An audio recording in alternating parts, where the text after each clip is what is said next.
Julie Usher, Recipes for a Sweet Life. I'm back with part 2 of my Royal Icing transfer series. In part 1, I covered basics of how to do rounds and ovals and some slight textural or finish embellishments on them. In this part, I'm going to advance to more drawn, more convoluted, more complicated kinds of shapes. This is a situation where you might, at least in my case, most always would want to trace unless you wanted to do something like this freehand. So I'm going to give you 2 examples in this video what I mean by this. The first will be this damask pattern or fleur-de-lis pattern that I used as an embellishment in the center of this tiara cookie that I talked about in another video, and which I also have in my book Ultimate Cookies. The second application of transfer will be a 2-stage transfer with the little eyeglasses on my caterpillar. This particular transfer, the damask pattern, we'll start with first, or damask, I'm not sure how you pronounce it. It involves one color, so in that sense it's a little bit simpler, but it is a very fine pattern, so it will require some precision piping. In this case, I did print off the pattern I wanted to the exact size I wanted to use it on my cookie in multiple repetitions so I could do many at a time. And I taped acetate. This is a 3mm acetate over the top so I could see through to the pattern. Sometimes you can do transfers on parchment paper if you're not tracing, but you can't see through it. So in this case, acetate is key. And I use a 3mm acetate, which is relatively lightweight because it's much easier to get delicate pieces off of this. A more durable, thicker acetate won't bend, it's not as flexible, and sometimes you can do more damage and break more transfers in the process. Because these are particularly delicate transfers, I would always recommend making extras, maybe 25% more than you think you actually would need due to breakage. All the pieces I want to trace are really close together, so if I did them all at one time next to each other, chances are the discrete pieces would all bleed into each other. So that's why when I did these earlier ones, which have since dried, I did the top part separately, then I did some bottom pieces. Over here I did the inside pieces rather than piping them directly next to them. So that way I could, I just alternated the pieces I did, and then by the time this is set up, I can come back in and fill in those interior parts. But I think I'm going to just show you that by starting on the other side, where I've got this grid laid out. I've got this caramel colored icing in here again.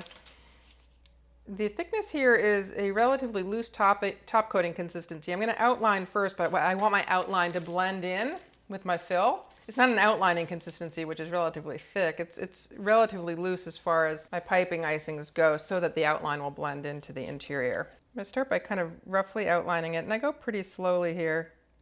I've barely got the cone open because this is so fine. And here I didn't get quite up to the edge. I didn't follow the shape exactly, but I can kind of tease that out with my trussing needle once I flood it, as you'll see. So let me get the outline at least for half of it down.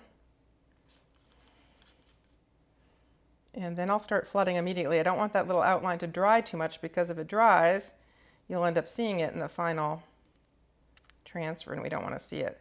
So now I'm just pumping a little more icing in to those holes. And here, where it didn't quite go all the way out to the edge, I'll take my trussing needle, and when I say tease it out, I mean I just gently push it into the shape that I want.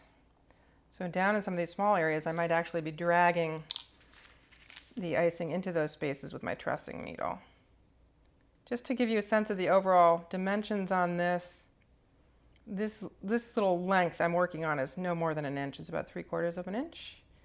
And it's less than 1/4 of an inch at the base where they all come together.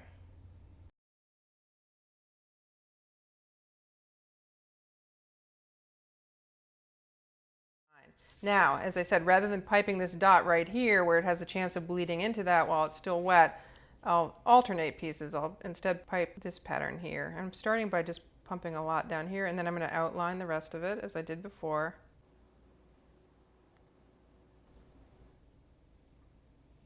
This is a really slender piece. I'm just dabbing a little bit of icing on top of that line I drew. And again, I'll take my trussing needle, just tease that out to the tip. It's good to be kind of directly over your pattern piping so you can make sure you're lining up. If you're off to the side, as I was a little bit on the top, you might end up with something that isn't exactly symmetrical. I'm piping kind of on the side, because that's the best way I can fit at the edge of this counter. But it's helpful to be right over the top. So then I might move on over and do these other pieces here. I'll just do one of them.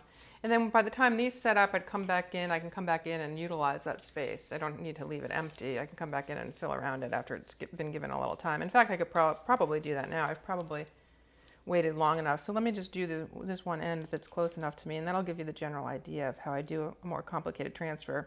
Key things here, again, are just having icing at the right consistency, kind of a thick top coating or a thin outlining consistency so that the outline and the stuff I'm flooding all flow into each other using the same consistency throughout, because I don't want to see that outline. So as I get to the end here, I have a little bit of roughness, and that's where I would take in my trussing needle and just kind of spread that icing a little bit. And I missed a little bit of the white down there, so I might drag these tips out to accentuate them. And so on. You'd continue. Let that dry completely. These are pretty big pieces and they're pretty fragile, so I definitely let something of this size in nature dry overnight before I attempted to lift it. And just to show you that it can, even these large kind of convoluted and delicate pieces can come off. I typically wouldn't pop them off the acetate. Let's just try that, because I think there's a tendency for more breakage that way. Actually, that worked pretty well on that piece. It just popped right off. So that's one possibility, is just kind of gently bending back the acetate underneath. It's fragile and it's flimsy enough acetate that you can do that. Or take your thin bladed paring knife and gently kind of nudge it off, and there you have it. And now I'm going to move on to show you how I did those eyeglass transfers for the little bookworm. I've got some that I did already without any eyes in them, and we'll talk about those in a bit. I've got two different sizes, kind of a large and a small, and it turns out this smaller size was actually what I ended up using on the caterpillar, and I'll have all these dimensions if you're interested in the templates. Also in a link in the video description. This is a two-stage process, however, starting with black. So I outlined to do the eyeglass first, and because I'm outlining with a relatively dark color, a very dark color I should say, and I'm flooding with something white or light on the interior, I do want to allow some dry time between the two colors to make sure that the black doesn't bleed into the white. So normally I'd pipe all the outlines first, just to allow a skin to form. That might be anywhere from a half an hour to a little bit longer, depending on your ambient conditions, and then flood. I'm going to pipe the rim a little bit thicker than it's drawn here, because by the time I flood it, some of that white will cover the rim, and I want to be able to see the rim in the final transfer. So again, I'm working with an icing that's of similar consistency to that tan that I was just using on the fleur-de-lis. Maybe a little bit thicker because I want that rim to really hold its shape. But I don't want it too thick that I see peaks. You know, I want the seams to kind of blend into each other. And I see a few little peaks. I might knock them down with my trussing needle. So I've got a little peak on this one here. This is where the trussing needle comes in handy. I can just knock it down. And these are pretty small pieces. Again, I don't think these eyeglasses are any more than 3/4 to an inch across. Knocking down the high points, or you can use a slightly looser icing. Let me do the slightly bigger one.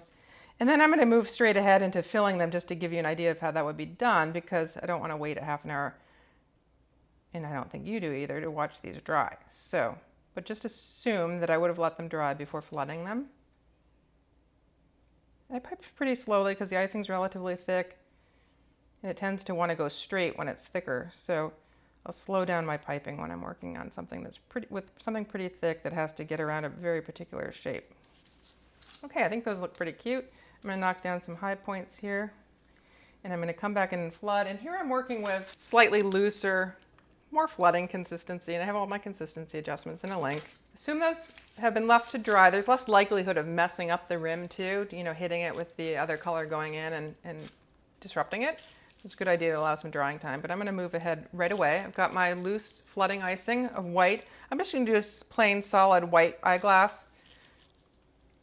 Simple outlining and flooding technique, and then I'm going to put little eyeballs in the larger ones that I did just to show you how I did that. That involves another color and black of a slightly different consistency. Okay, so I've got it mostly filled. This is again where the trussing needle comes in handy to get it right up close to the rim, particularly because my rims are wet. I don't want to touch them with the tip of my bag, which is a little more clunky because I might disrupt them.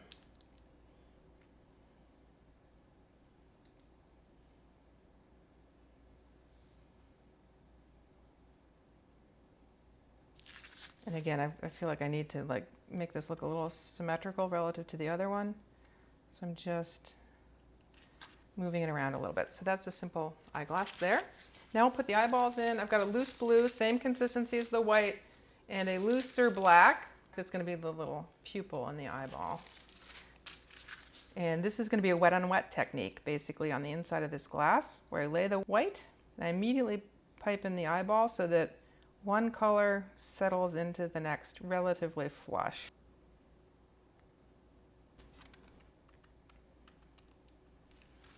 So I've got that one side done. I want this guy kind of looking to the side. So I'm going to anchor all the eyes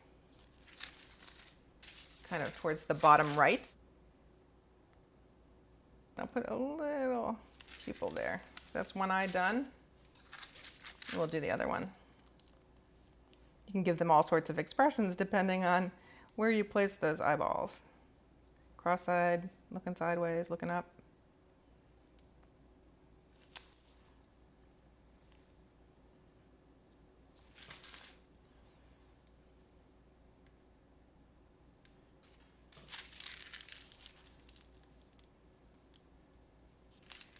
And there we have two sets of eyeglasses.